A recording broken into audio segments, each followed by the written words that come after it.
नमस्कार, मैं हूं मनोज वर्मा और आप देख रहे हैं अटेंशन। और अटेंशन में आज बात होगी कि एमपी में कौन मजबूत। जी हाँ, बूथों की हम बात कर रहे हैं और इस बार बीजेपी और कांग्रेस का बूथ मैनेजमेंट पर कुछ ज़्यादा फोकस रहा। नतीजा ये रहा कि प्रदेश में 2018 की तुलना में वोटिंग भी ज़्यादा हुई और अब दोनों ही दल ये दावा कर रहे हैं कि बढ़ा हुआ मतदान उनके पक्ष में गया है। लेकिन सवाल ये है कि किसका बूथ मैनेजमेंट किस पर भारी पड़ेगा और क्या आपकी बार बीजेपी जो 51% वोट बैंक लक्ष्य करने का हासिल करने की बात कर रही थी वो हासिल कर पाई होगी। आज चर्चा इन्हीं के आसपास, लेकिन पहले ये रिपोर्ट देखिए।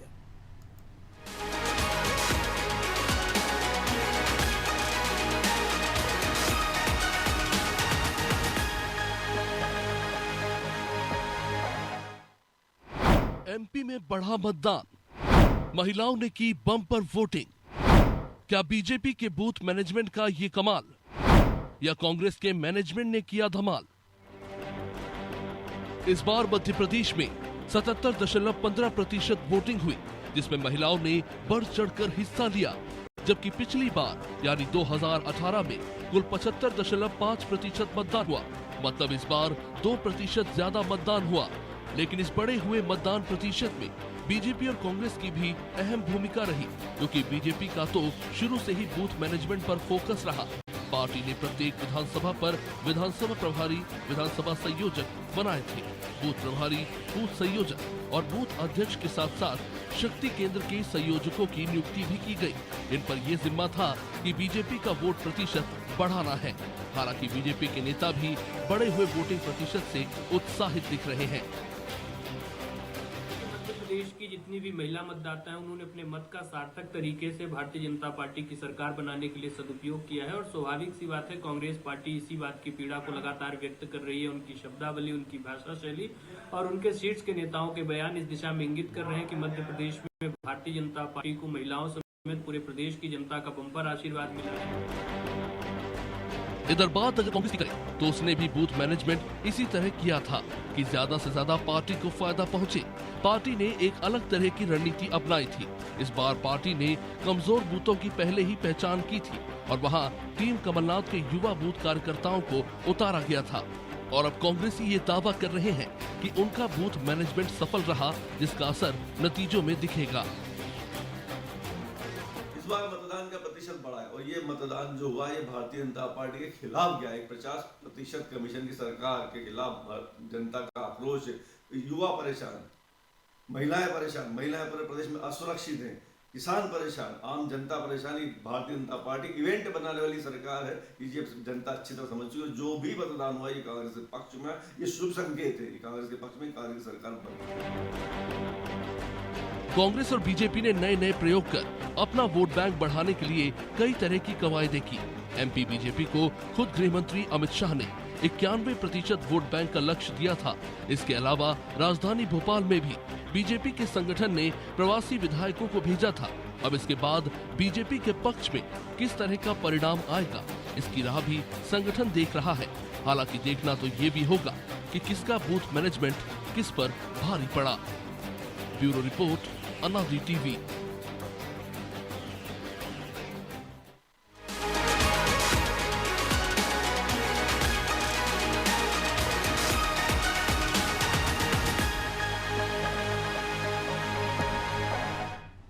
तो इसी मुद्दे पर चर्चा करने के लिए हमारे साथ जुड़ गए हैं दो वरिष्ठ पत्रकार, चेतन भट्ट जी और अशोक शुक्ला जी। आप दोनों का बहुत बहुत स्वागत है। और चेतन जी, सबसे पहले आप ही के पास, क्योंकि मतदान को भी हुए काफ़ी दिन बीत गए हैं और अब तो सबकी चिंता इंतजार इस बात का है कि वो 3 दिसंबर की घड़ी का बजाय जब वोटिंग क्या हुई, कैसे हुई, कितनी हुई, वो सब पता लग जाएगा। कौन जीत रहा, कौन हार रहा, सारे दावे सामने जाएंगे। लेकिन एक जिज्ञासा इसलिए चल रही है क्योंकि जो वोटिंग प्रतिशत बढ़ा है, तो बीजेपी लगातार दावा करती रही थी कि उन्होंने 51% वोट का टारगेट किया था। इसके बाद हम देख रहे हैं कि लाडली बहनाओं को लेकर काफ़ी सारे बातें हो रही हैं कि जो एक महिलाओं ने जो वोट बैंक बढ़ाया है वो लाडली बहनाओं के चक्कर में बढ़ा है। कांग्रेस कह रही है कि नहीं, ये तो नारी सम्मान योजना के कारण है, क्योंकि गृहिणियाँ महंगाई से परेशान थी, हमने उनको 500 रुपये गैस सिलेंडर का वादा किया है, चुनाव जीतने में 1,500 रुपये महीना उनको देंगे और तमाम सारी की 100 रुपये यूनिट 100 यूनिट बिजली फ्री देंगे, ऐसे तमाम सारी लोकलवान। लेकिन एक और चीज़ थी कि जो इसके लिए जो प्लानिंग की थी खासतौर से बीजेपी ने, कि वोट परसेंट कैसे बढ़ाया जाए। उन्होंने लगभग अपने 2 लाख कार्यकर्ता तैनात किए थे इसी काम के लिए, जिनकी ड्यूटी ये थी कि सुबह 6 बजे का अलार्म लगाया गया था कि वो बाकी के कार्यकर्ताओं को जगाए थे। ऐसे 40 लाख लोगों की एक चेन बनाई थी। तो आपको क्या नज़रिया है कि ये केवल मैनेजमेंट के कारण बढ़ा है या महिलाओं ने आगे आकर वोट किया है या कोई और कारण? क्योंकि कई बार ऐसा भी होता है कि लोग सरकार बनाने, बचाए रखने और गिराने के लिए वोट करते हैं ज़्यादा। देखिए मनोज जी, ये हमारी आवाज गूंज रही है, इसको ठीक जी, मैं ठीक करवाता हूँ। जी, देखिए इसके पीछे कोई एक कारण नहीं है, जी कई बिल्कुल। कारण हैं। पहली बात तो ये है कि जो लाडली लक्ष्मी योजना है भारतीय जनता पार्टी की, उसका लाभ निश्चित तौर पे महिलाओं को मिल रहा है और काफी महिलाओं को मिल रहा है। तो ये बात तो है कि जब पैसा मिल रहा है तो वो सरकार को वोट देंगी जो पार्टी उनको पैसा दे रही है। लेकिन उससे उलट कांग्रेस ने भी इस बात का वादा किया है कि हम 1500 रुपया प्रति माह महिलाओं को देंगे। तो लेकिन होता ये है कि जो इंस्टेंट मिल रहा है उस पर ज्यादा ध्यान आकर्षित होता है कि जो सामने वाला कह रहा है कि हम आपको आश्वासन दे रहे हैं कि हम पैसा देंगे, लेकिन वो देते हैं कि नहीं देते इस बात की कोई गारंटी होती नहीं, क्योंकि राजनेताओं के जो वचन पत्र होते हैं उनमें बहुत सी बातें होती हैं, लेकिन उसमें कितने पूरे होते हैं ये आप सबको मालूम है। और खासतौर से आचार संहिता के दौरान भी एक किस्त मिली, इससे भरोसा और बढ़ा होगा। जी, दूसरी बात ये है कि बहुत से नए वोटर जुटे हैं, जो 18 साल के होते हैं जिनको पहली बार मौका मिला है, तो वो भी एक उत्साह होता है लोगों के मन में कि हम कैसे वोट डालें, किस तरह से वोट डालें हम। तो वो भी एक संख्या बढ़ी है, उसमें से महिलाओं की संख्या 22 लाख नए वोटर थे इस बार। जी 22 लाख नए वोटर है। जाहिर सी बात है कि 22 लाख नए वोटर जब वोट डालने जाएंगे तो उनकी संख्या बढ़ जाएगी। दूसरी बात यह है कि शासन ने, प्रशासन ने तमाम तरह के प्रयोग किए हैं कि विज्ञापनों के माध्यम से, आपके जिंगल के माध्यम से कि वोटिंग करना आपका अधिकार है, उसका प्रयोग करना चाहिए। तो एक जागरूकता अभियान भी चलाया था, सरकार की तरफ से चलाया गया था, पार्टियों ने भी अपनी तरफ से जागरूकता अभियान चलाया ताकि लोग ज्यादा से ज्यादा वोट डालें, और इसका फायदा भी है और होना भी चाहिए। देखिए, प्रजातंत्र में वोट की ताकत सबसे मजबूत होती है जो किसी भी पार्टी को सत्ता में पहुंचाती। पहले जरूर ऐसा होता था कि कौन जाए वोट डालने के लिए, लेकिन अब ये जो जागरूकता बढ़ी है, पढ़े लिखे लोग भी सामने आए हैं, और गांव की महिलाओं ने भी, सबसे बड़ी आश्चर्य की बात है कि गांव में शहर से ज्यादा वोटिंग हुई है, तो वहां भी एक जागरूकता बनी है कि हमको वोट डालना चाहिए। तो ये बहुत सी चीजें हैं। तीसरी चौथी चीज ये है कि जिस तरह से लोक लुभावने वादे किए हैं दोनों पॉलिटिकल पार्टी ने, चाहे वो किसानों की समस्याओं को लेकर हो, चाहे बिजली बिल को हाफ करने की बात हो या मुफ्त बिजली देने की बात हो, उसका भी इम्पैक्ट पड़ता है कि अगर सरकार आती है ये तो मुझे इसका फायदा मिलेगा। और कांग्रेस ने पिछली बार इस बात को लेकर काफी प्रयास भी किए थे कि 100-150 यूनिट बिजली फ्री मिली थी, और उसके कारण किसी एक वर्ग विशेष को फायदा नहीं होता, पूरे प्रदेश के जो बिजली उपभोक्ता है उनको फायदा हुआ था। तो एक ये बात भी है कि 100 यूनिट हम आपको बिजली फ्री देंगे और 200 यूनिट हाफ सब पैसा लगेगा, तो ये भी एक बड़ा इम्पैक्ट है। दूसरी एक सबसे बड़ी बात जो है वो है जिसको सामने नहीं दिख रही है, वो है ओपीएस का मसला। देखिए, प्रदेश में 4 लाख सरकारी कर्मचारी हैं और लगभग उतने ही मेरे ख्याल से पेंशनधारी भी होंगे। 7.5 लाख पेंशनर। जी, ओपीएस का जो मुद्दा है वो सामने तो एकदम से नहीं दिख रहा, क्योंकि सरकारी कर्मचारी महिलाओं को जैसे पैसा मिल रहा है तो वही अलग मुद्दा वो सामने दिख रहा है, लेकिन ओपीएस का जो मसला है, और कांग्रेस शासित जितने भी प्रदेश, इसमें अभी हाल ही में कांग्रेस ने विजयश्री हासिल की है, वहां पर उन्होंने ओपीएस का जो योजना है वो लागू की है। तो ये एक सरकारी कर्मचारियों की बहुत बड़ी संख्या है जिसने बढ़ चढ़ से वोटिंग की है, क्योंकि उसको ये लग रहा है कि जो घोषणा कांग्रेस ने की है वो पूरी हो जाएगी, क्योंकि भारतीय जनता पार्टी के प्रति तो बहुत लंबे समय से इस बात की मांग की जा रही थी कि हमको ओल्ड पेंशन स्कीम। उनका यही कहना है, देखिए कर्मचारियों का यही कहना है कि जब आप मुफ्त में करोड़ों अरबों रुपए बांट रहे हैं तो ये तो हमारा एक अधिकार है, पेंशन हमको मिलना चाहिए। जो विधायकों को और सांसदों को 3-3 पेंशन एक साथ मिलती है, तो हमने कौन सा गुनाह किया जो हमें पेंशन नहीं मिला? तो ये एक बहुत बड़ा मुद्दा है जिसका अंडर करेंट रहा। तो ये तमाम चीजें जो है ये बढ़ के जिसने वोटिंग परसेंट को बढ़ाया है। मुझे लगता है कि महिलाओं का, सरकारी कर्मचारियों का, नए वोटरों का आना ये तमाम चीजें जो इकट्ठी हुई हैं उससे आपका वोटिंग परसेंटेज बढ़ा है। और ये अच्छी बात है, किसी भी लोकतंत्र के लिए वोटिंग परसेंटेज बढ़ना ये बहुत अच्छी बात है, क्योंकि अक्सर पहले के जमाने में देखिए 50%, 52%, 53% ऐसी वोटिंग। हमने अभी नगरीय निकाय में देखा कि भोपाल में 50% से कम वोट गिरा था। देखिए वही मुझे लगता है कि इसमें इस बार भी शायद भोपाल में कम वोटिंग हुई है जी बिल्कुल, वो तो राजधानी है और निश्चित तौर पर वहाँ भी वोटिंग होना चाहिए, लेकिन उसके पीछे क्या कारण है, क्यों नहीं हुआ है।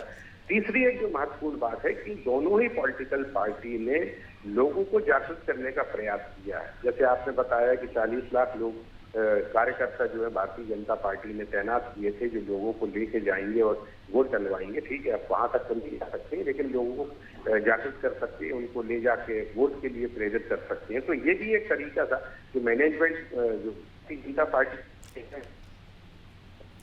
तो शुक्ला जी, जो चेतन जी को भी आपने सुना होगा कि तमाम सारे कारण हैं। तो चूंकि हम बीजेपी कांग्रेस की बात कर रहे थे, तो जैसे शिवराज सिंह चौहान को मैसेज मिलता है 16 तारीख को कि आपको 17 तारीख को इन प्रबुद्धजनों से आपको संपर्क करना वोटिंग के लिए। कार्यकर्ताओं को मैसेज मिलता है, सांसद को, कि आपको इन विधायकों को सुबह 6 बजे उठाना है। विधायकों को नीचे मैसेज मिलता है, वो सरपंच लेके पंच तक उसमें जोड़े गए थे, पार्षद तक इसमें जोड़े गए थे।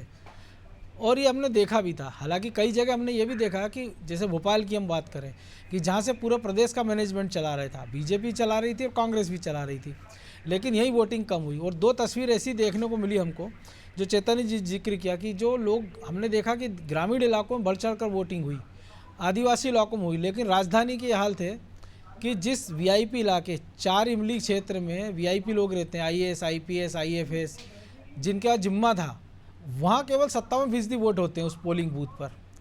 और कर्मचारियों का निश्चित तौर से एक बड़ा मुद्दा था। लेकिन इसके उलट एक तस्वीर और भोपाल की देखने को मिली। हालांकि हम इसको पूरे प्रदेश से कंपेयर नहीं कर सकते हैं, लेकिन दक्षिण पश्चिम जो कि कर्मचारी बहुल इलाका माना जाता है भोपाल का, वहाँ सबसे कम वोटिंग हुई। देखिए, इसके अलग अलग कारण होंगे और निश्चित तौर पे मैं किसी एक कारण को बहुत दावे के साथ नहीं कह सकता हूँ, लेकिन अगर मैं ये देखूं जी है तो 2018 में 75.63 के आसपास था और अब 76.2 हुआ है। तो कोई ऐसी बहुत जिसको बड़ी वृद्धि तो नहीं हुई है वोट प्रतिशत में, जबकि लाडली बहन एक ऐसी योजना थी जिसके चलते ये लग रहा था कि बड़ी तादाद में महिलाएं निकलेंगी, और वो निकली भी है, क्योंकि वो 2.72 करोड़ महिलाओं में कोई 1.93 करोड़ महिलाओं ने जो है अपने मताधिकार का प्रयोग किया है।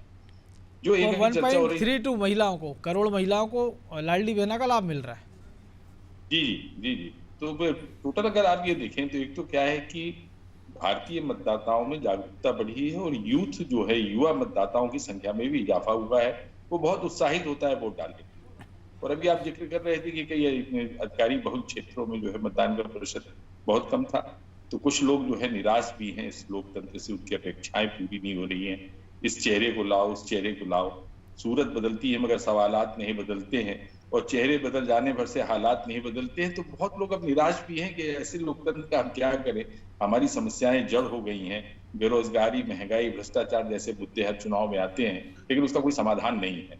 तो कुछ लोग इस तबीयत के भी हो गए हैं। लेकिन तो फिर जेपी आंदोलन के समय तो गूंजा ही था ना नारा कि जिंदा कौमें 5 साल इंतजार नहीं करती हैं, फिर क्यों वोटिंग के दिन का इंतजार किया जाए। ये सब चीजें ठीक हैं। अब एक बड़ी क्रांति की आवश्यकता इस देश में है। एक तो लोकतंत्र में जिस तरह से मतदाताओं को राजनीतिक गुलाम बना के रख दिया है, मुझे ये कहने में संकोच नहीं। हम लोग 5 वर्ष के लिए राजनीतिक गुलामी के लिए वोट डालने जाते हैं। हमारे पास अधिकार क्या है? हम जिसे चुनते हैं उसे बर्खास्त नहीं कर सकते हैं। एक मालिक हमने चुन लिया, फिर उसके बाद वो कांग्रेस में रह गया, मर्जी से पहले कहीं चला जाए, ये अलग बात है। हाँ, वो अपने मर्जी का फिर तो वो मालिक है। फिर वो अपने लिए चाहे किस तरह का वेतन का इंतजाम कर ले। ओल्ड पेंशन के भी आप चर्चा कर रहे थे, तो जो एक अधिकारी कर्मचारी है जो 60 वर्षों तक या 35-40 वर्षों तक नौकरी करता है, और जब वो वृद्धावस्था में पहुंचता है तो उसके लिए पेंशन की व्यवस्था नहीं है, लेकिन माननीयों के लिए तमाम तरह के इंतजाम है। सरकार अपने बारे में सोच रही है, नेता अपने बारे में सोच रहा है, और मतदाता भी अपने बारे में सोचता है। तो जो लाभार्थी लोग हैं वो बड़ी तादाद में वोट डालने निकले थे, और हम लोग भी ग्रामीण अंचलों में जा रहे थे। और जो भी बात ये थी ना कि बूथ मैनेजमेंट की बात थी, तो ये बहुत लंबे समय से ये होता रहा है कि जब पार्टी कार्यकर्ताओं की जिम्मेदारी दी जाती थी कि आप अपने वोटर्स को बूथ तक ले जाएं, वोट डलवा दें, क्योंकि वोट पड़ेगा तभी तो आप चुनाव जीतेंगे। बिल्कुल। तो ये कोशिश दलों की रहती है, और मुझे लगता है कि इसमें सबसे ज्यादा जो मैंने देखा है कि इस बार जो है बसपा के लोग बड़ी संख्या में निकले थे और वो अपने जो मतदाता थे उनको बूथ तक ले गए। बीजेपी के लोग भी कोशिश कर रहे थे तो कांग्रेस, और मौसम बड़ा अनुकूल था, त्योहार के आसपास के बाद की ये वोटिंग थी। 12 तारीख को दीपावली थी, फिर 17 को वोट पड़ने थे। जो बाहर के लोग थे अपने घर गांव लौटे थे और फिर उन्होंने सोचा कि चलो अब वोट डाल के जाएंगे, लेकिन बहुत बड़ी बढ़ोतरी नहीं हुई वोट में। देखें अगर 1% 1.25% का ही केवल अंतर आ रहा है। और मजेदार बात आप देखिए, जब मोदी जी जो महानायक हैं देश के और जिनके नाम पे लोग जो है दौड़ के न केवल उनको सुनने जाते हैं, देखने जाते हैं, वोट डालने जाते हैं, तो लोकसभा में भी आप देखें तो ये वोट प्रतिशत कितना था। ये 2019 में 67 था, उसके पहले 68 था। तो इस देश के अंदर जो है चुनाव को लेकर जो है इस बार जो है 2023 में मध्य प्रदेश में कोई बहुत ज्यादा उत्साह तो नहीं दिख रहा था। एंटी इनकम्बेंसी भी नहीं दिख रही थी, और अगर वो दिख भी रही थी तो सामने जो विकल्प दिख रहा था वो लोगों को इतना आकर्षित नहीं कर रहा था कि लोग घर से निकलते और जाते वोट डालते। लेकिन बावजूद उसके 76.2% के आसपास जो वोटिंग हुई है, अच्छी वोटिंग है और लोकतंत्र के लिए अच्छी बात है ये। लेकिन इसका फायदा किसको होगा, इसका श्रेय किसको जाता है, ये अभी कहना थोड़ा जल्दबाजी मैं होगी। इसीलिए ये सवाल किया था। लेकिन चैतन्य जी, चूँकि जिस महाकौशल को आप बड़े नज़दीक से देखते हैं कि वहाँ ग्रामीण इलाका भी है, शहरी भी, आदिवासी इलाका भी है, वहाँ पे जो वोट शेयर बढ़ा है उसके पीछे कारण क्या मान रहे हैं आप? केवल नेताओं की मेहनत या तमाम सारे जो मुद्दे आपने उठाए वो, या कोई और भी कारण था? कई बार होता अंडर करंट होता है जो दिखाई नहीं देता है।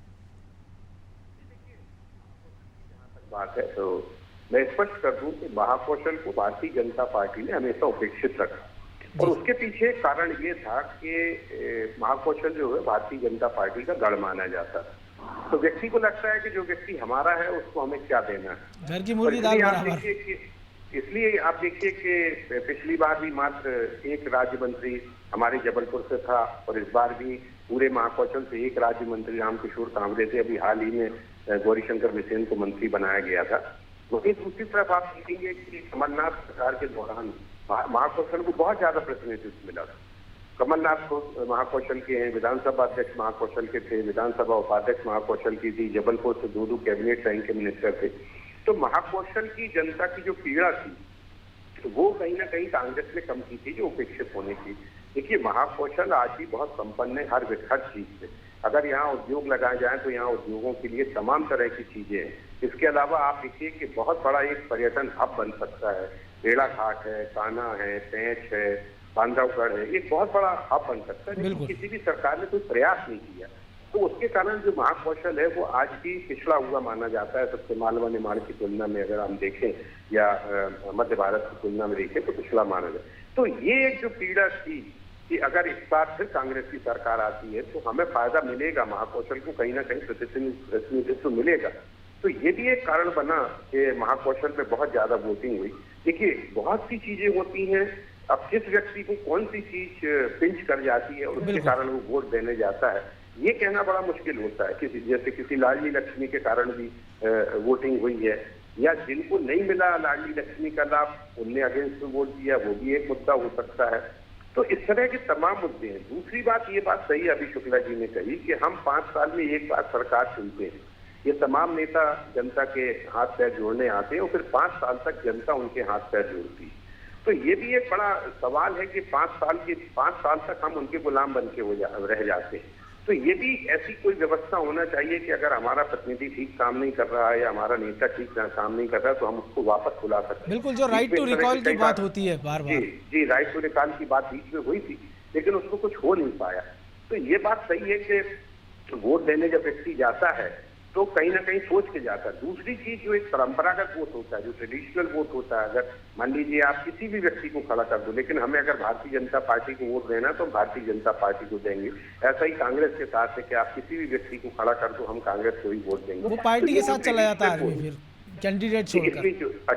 तीसरी चीज ये है कि यहाँ पे कोई तीसरी ताकत नहीं है। बसपा ने अपना प्रयास जरूर किया, करीब 170 जो उम्मीदवार हैं उन्होंने खड़े किए हैं। इसके साथ साथ सपा ने भी उम्मीदवार खड़े किए हैं, लेकिन उनका कोई इम्पैक्ट है नहीं अभी मध्य प्रदेश में। मध्य प्रदेश में मान लीजिए 2 पार्टी ही चुनाव लड़ती हैं जिनके बीच में चुनाव का संघर्ष होता है, वो कांग्रेस और भारतीय जनता पार्टी है। तो ये जो तमाम चीजें हैं इकट्ठी हुई हैं, उससे कहीं ना कहीं वोटिंग परसेंटेज बढ़ा है। और वोटिंग परसेंटेज अगर बढ़ा है तो अब वो कई बार ऐसा भी माना जाता है कि मिथक है कि जो एंटी इनकम्बेंसी है इसलिए सरकार के खिलाफ वोट किया है। लेकिन दूसरी तरफ ये भी माना जाता है कि एंटी इनकम्बेंसी नहीं थी, इसलिए लोगों ने उसी सरकार को कई बार एक जो बीजेपी एक नया शब्द कहती है प्रो इनकम्बेंसी, तो शुक्ला जी यही स्थिति हमने देखा कि विंध्य में भी दिखाई दी। जी बिल्कुल हो सकता है कि भाई लोगों को लगता है कि नहीं यार ये सरकार अच्छा काम कर रही, पिछले 17 साल से तो कर ही नहीं सरकार ये काम। बिल्कुल शुक्ला जी, ये यही स्थिति हम विंध्य को लेकर भी रही, यही वोटिंग पैटर्न जो मैं महाकौशल की बात कर रहा था भट्ट जी से, उसके पीछे बात जी उत्तर प्रदेश में स्थिति दूसरी है। जैसे मैं आपको, क्योंकि वहाँ भी यही था कि मंत्रिमंडल में प्रतिनिधित्व कम मिला था। नहीं ये सब चीजें तो ठीक है, ये राजनीतिक चर्चा में हम लोग सब इस तरह की जब हम लोग बातें करनी होती है तो हम बहुत सारी चीजों का समावेश कर लेते हैं, जरूरी नहीं वो तथ्यों पे आधारित हो। मैं आपको इसका एक दूसरा एग्जाम्पल आपको देता हूँ जी। आप देव तालाब में जो वोट प्रतिशत बढ़ता है वो इसलिए बढ़ता है कि वहाँ पे जो दलित वर्ग है, आदिवासी, वो काफी है। अगर कोई कैंडिडेट उस समाज से आता है तो आप देखिए वोट प्रतिशत बढ़ जाता है। ये स्थिति आपकी रीवा की है, यही स्थिति आपकी सिमरिया की है। अब इसके उलट आप सतना चले आइए, सतना में अगर आप किसी ब्राह्मण कैंडिडेट को जो है विधानसभा में उतारते हैं तो वोट का प्रतिशत बढ़ता है। अन्य जब वो दूसरे प्रत्याशी आते हैं, अन्य दूसरी समाज से उससे आते हैं तो थोड़ा सा वोट प्रतिशत घट जाता है। अगर किसी अल्पसंख्यक को, जैसे कांग्रेस पहले अल्पसंख्यक को यहाँ पर टिकट दिया करती थी तो ये आपका कभी 62, 63, 58, 60 के आसपास ही रहता था। फिर इसके बाद में हमने देखा कि जब 2 ब्राह्मण कैंडिडेट आ गए तो साहब ये बढ़ के 67 हो गया। तो इसके बहुत सारे कारण हैं, जातीय कारण भी एक कारण है। और कहीं कहीं जो भी आप एक चर्चा कर रहे थे प्रो इनकम्बेंसी की और एंटी इनकम्बेंसी, 98 के बाद में जो वोट का प्रतिशत बढ़ा था जिसके चलते जो है भारतीय जनता पार्टी वहाँ भारतीय को बड़ी कामयाबी मिली थी, वो एंटी इनकम्बेंसी का सबसे एक ऐसा दौर हमने देखा था जब लोग घर से निकले थे केवल इसलिए कि हमें दिग्विजय सिंह की सरकार है। वो स्थिति तो अभी 2023 के इलेक्शन में तो नहीं थी, 2018 में थी। लेकिन 2018 में भी देखिए जो बीजेपी और कांग्रेस के बीच में वोट के प्रतिशत करता था वो कोई 1% के आसपास था। सीटें जरूर बीजेपी की कमाई थी, उसको 40% के आसपास मिला था। और अभी तो जो लक्ष्य उन्होंने 51 का रखा है वो तो मुझे लगता है कि ये बहुत ही दुर्लभ लक्ष्य था भारतीय जनता पार्टी के कार्यकर्ताओं के सामने कि वो 40 से 11% का इजाफा कर लें। मुकाबला बहुत कांटे का रहा है। वोट प्रतिशत जो बढ़ा है उसके तमाम बहुत सारे कारण हैं। मौसम अनुकूल था। यही चुनाव अगर मई में जो आप लोकसभा का जो इसके पहले पे भी आप जिक्र कर रहा था 2019 का 63% के आसपास था। गर्मी का टाइम होता है, मई जून का टाइम होता है, खेती का टाइम होता है, खेती किसानी का टाइम तो ये भी था। लेकिन अभी उस तरह से नहीं था। किसान जो गाँव का जो कृषि मजदूर था या शहरी क्षेत्र का जो मजदूर, थोड़ा सा वोटर फेस्टिवल मोड में था कि आराम है, ठीक है, त्योहार निपटे और आप वोट डाल के आराम से। लाडली बहना का लाभ मिल गया था, लाडली बहना का लाभ मिल गया था, लैपटॉप मिल ही रहा है, बच्चों को और तमाम तरह की सुविधाएं भी मिल रही हैं, तो बड़ी घोषणाएं हो रही थी। और कहीं कांग्रेस ने एक जुजुना भी फेंका था कि हम ओपीएस देंगे और पेंशन स्कीम जो है उसको हम लागू करेंगे। तो बहुत सारी चीजें थी। लेकिन अगर जन अपेक्षाओं के मुताबिक आप देखें, क्या जन अपेक्षाएं पूरी होने पर उस तरह का, तो जब तक भारतीय मतदाता की जन अपेक्षाएं पूरी नहीं होंगी तो आपका ये वोट प्रतिशत जो है 76-72। लेकिन आपको लगता है कि किसी भी वोटर की महत्वाकांक्षा आप पूरी कर सकते हैं? क्योंकि एक पूरी हुई तो दूसरी, दूसरी हुई तो तीसरी, इस पर फिर और चर्चा करेंगे, लेकिन चूंकि समय का अभाव है इसलिए चर्चा को विराम देना होगा। बहुत धन्यवाद शुक्ला जी, बहुत धन्यवाद भट्ट जी। तो निश्चित तौर पर तमाम सारे कारण गिनाए जा रहे हैं कि वोटिंग परसेंट इसलिए भी बढ़ा होगा, इसलिए बढ़ा होगा। राजनीतिक दलों के अपने दावे हैं कि हमने ये किया था, हमने वो स्कीम चलाए थे, हमने वोटर को जगाया था, हमने अपने कार्यकर्ताओं की फौज लगाई थी। लेकिन वास्तव में क्या हुआ था ये हमको 3 दिसंबर तक इसके लिए इंतज़ार करना पड़ेगा। लेकिन तब तक तमाम सारे मुद्दे हैं, तमाम सारे कारण हैं जिन पर चर्चा की जा रही है, की भी जाना चाहिए। अटेंशन में आज इतना ही, मुझे दीजिए इजाज़त और आप देखते रहिए अनादि टीवी। नमस्कार।